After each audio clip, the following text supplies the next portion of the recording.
odamlarda insof qolmayapti. Biz yaxshilik qilamiz deb o'ylaymiz, lekin uning aksi bo'lmoqda. Yaqindagina ehson masalasida tortishib qolgandim.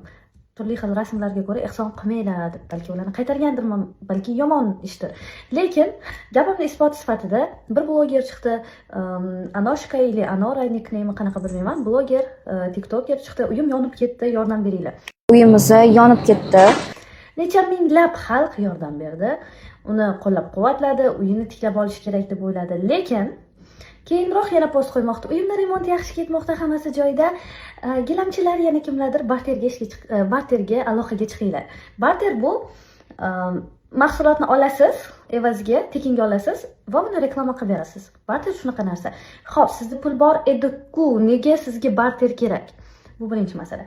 Yana ozroqdan keyin yangi mashina olganlarni ko'rsatib video qo'yaptilar. O'zimga mashina xarid qildim. Qani haqiqat? Necha minglab odam shunda pulga uxladimi?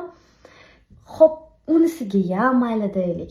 Lekin keyinroq yana haqiqatdan uyi yongan, haqiqatdan yordamga muhtoj odam xuddi shunaqa video qilib chiqsa, ularga yordam kerak bo'lsa, xalq ularga ishonadimi? Yo'q. Iltimos, birovning ishonchini oqlashni o'rganinglar. Bu noto'g'ri ish va xalq sizga ishonmoqda. Bu ishonchni oqlash kerak.